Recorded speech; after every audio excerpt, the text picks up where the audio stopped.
12 months already. It's flown by and so much has happened. If you could pick one word out to describe it all, have you got one? No.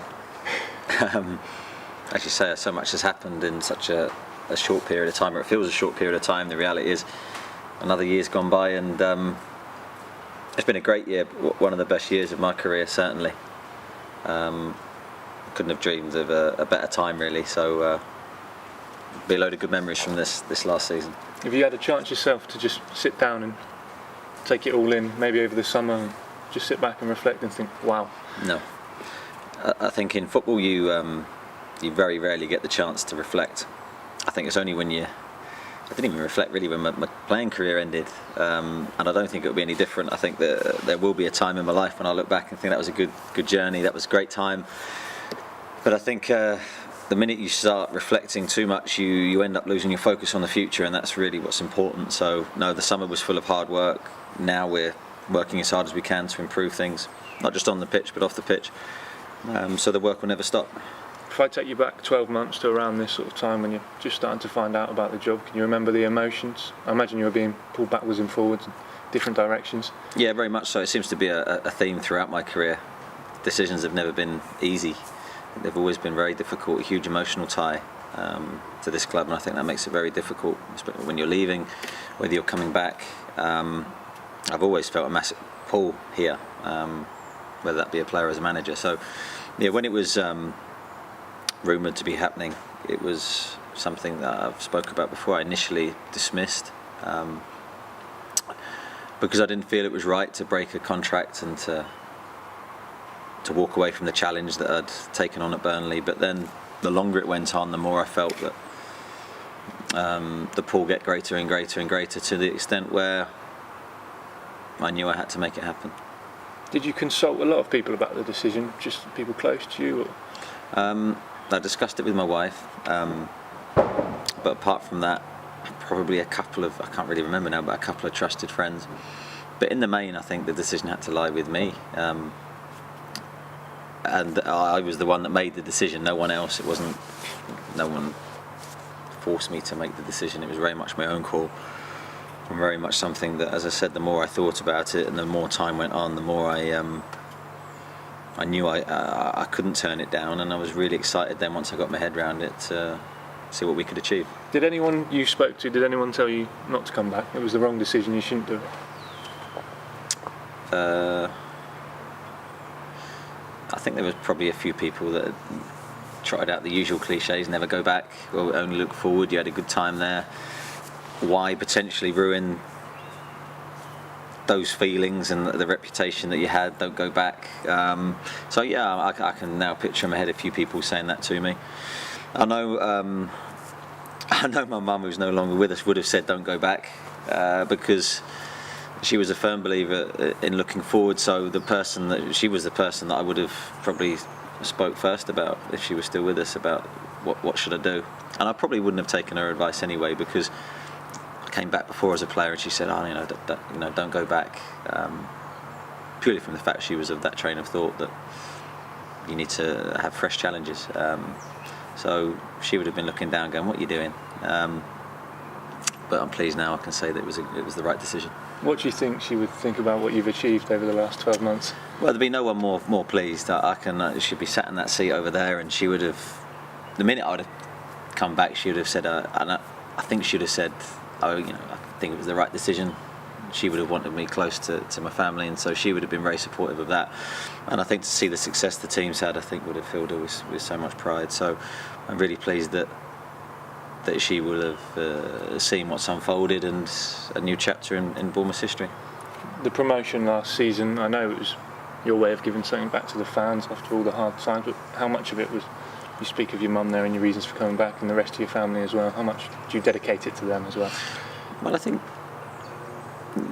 you are really what you end up being, what your parents, especially, and those closest to you, are sort of created in a sense. So I hope that now I sort of work and act on behalf of her and how she brought me up. So hopefully I'm doing her proud and doing things the right way. You can never guarantee you're going to be successful and win games of football, it's in the lap of the gods, and a lot of it's down to players and all the other things that you can't really control. But I certainly never lose my work ethic that she instilled in me, and my discipline, and hopefully I'll always be a decent person, which I think's all important. So yeah, I think the family side of things can't be ignored. This is a family club. It always has been. It's always been a place where players can develop in a good atmosphere, where the supporters will back young players and want to see good football, and we want to see kids come to the games, and the next generation of Bournemouth supporters is so important to the town. So it's always been a family club, and I think that runs right through. I came through the Centre of Excellence, and you see the kids turn up with their parents. I think that we should never lose those values. You've spoken at length about the personal reasons behind coming back, but obviously there were football ones as well. Did one outweigh the other? No, I think they were both very strong pulls. I mean, for me personally, off the pitch, there were huge pulls back here, which I've spoke about. But also footballing wise, I just felt we had a good squad. I felt there were obviously an ambitious owner. The club had moved ahead in terms of where it was when we left. Facilities had changed, the mood around the club had changed, the vision was there. So footballing wise, there were big pulls, and thankfully they were realised, because we did have a good squad and we did have a good pool of players to pick from, and there were good characters in the squad. That was another thing, really good people and good leaders within the squad. So all those things added to the melting pot made it a very attractive job. Would you change anything about the last 12 months? No, I changed a few defeats here and there, but that will never go. You'll always want to win every game. No, I wouldn't change a thing. I wouldn't change a thing from my managerial career. I really wouldn't, and that's the highs and the lows, because the lows are really important. The lows are where you look deep inside yourself and you find the courage to carry on, and you take the knocks, and then you grit your teeth and you come back out there and say, right, we're going to come out fighting. And no, you need the lows, you need the bad times to really enjoy and savour the good. So I wouldn't change a thing. How easy was it to settle back in? It seemed, from a footballing point of view, quite smooth from the outside looking in. I found it really smooth. I found it very easy to fit in again, and I think that part of the reason for that, there's a lot of players here we already knew. There's about 9 or 10 players that we'd worked with before. I think that helped us, because I think inside the dressing room people would have said, this is what he wants, this is how he works. I think that can only help you. And the squad were absolutely outstanding from day one and worked extremely hard, and we built momentum. And yeah, but need a bit of luck along the way. We got that, and the rest is history. How about personally? Obviously, having moved yourself and your family up north, it's a big change, isn't it? Coming back in again, was it as if you'd never been away? Yeah, it was. It was very easy to fit back into the way of life down here. And whenever you go to a new club, it's very difficult. You've got to find out the area, and you've got to find the people's mentality and where to live and all those other things. And this was just stepping back in as if we'd never been away. How far, I think you spoke about it a little bit at the start, but how far do you feel you've come as a manager personally over the last 12 months? I don't know. Difficult question. I've never really self-analysed myself in terms of how have I developed or changed too much. I think it's something that happens without you really knowing it. I think I definitely changed a lot during my time away, my 18 months away. I felt certain things that I needed to develop, and I think that process only helped it, going to a new club and a new environment. Coming back, it's gone so quickly, I don't think much has changed, but I think through time you'll evolve and change anyway. It's definitely, our methods always change, how we work always changes, because you're constantly self-analysing.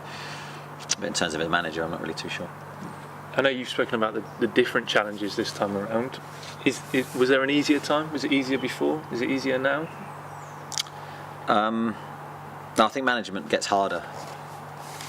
I think it's a lot harder from when I first came in, and the reason for that, not necessarily the job, but is the environment. The world's a lot smaller with the processes that are involved in the media, with the internet and radio stations and the way fans can communicate. I think the job gets more difficult because everyone can express their opinion freer and easier, which in some senses is a real positive thing, because the fans can get their message across. Some senses it's difficult because it creates pressure for the decision maker, as in the manager. So I think every decision you make now is under more pressure than previously. I think it's scrutinised a lot closer. That aside, but barring off the pitch in terms of the expectations and all those other things I've just talked about, I think the job is the same. It's about working with players, trying to make them better on the training pitch. That's the enjoyable part from my perspective. Trying to form a team and mould a team into a certain way of playing. I don't think that changes at all. I think it's just the outside pressures and the influences that have changed the job. I think I know how you're going to answer this one, but can you allow yourself to look forward 12 months, having just reflected with us on the last 12 months? Dream, maybe, perhaps? No, I don't tend to look that far ahead. I think it's incredibly difficult. My focus is always on the next game or the next couple of weeks and how we're going to prepare training and what we're going to do. I might not be in the job this time next year. I've got to try and constantly prove that I deserve to stay in the job and to build the team and build the club and take it forward.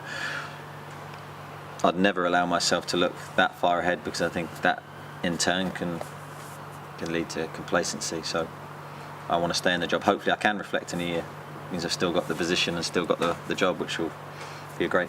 Do you have those worries, Eddie, when we're interviewing you, when we see you in the press, you always remain very calm and collected? We know how pressurised the job is. Yeah. What worries do you have about the future, if any? I think you always, me personally, my personality, I always fear the sack. I think from the day I took the job, when I didn't think I'd get offered it, to the day we stayed up against Grimsby, those worries have never gone. Doesn't matter how many games you win or how successful you are or how many promotions you've got. It's history. It doesn't mean anything. What really is important is the future in the next 2, 3 games, 4 games. How are we going to adapt to life in the Championship long term? Are we going to be able to be strong enough to consolidate our position? So they're the fear of not doing well and not winning games drives me every day.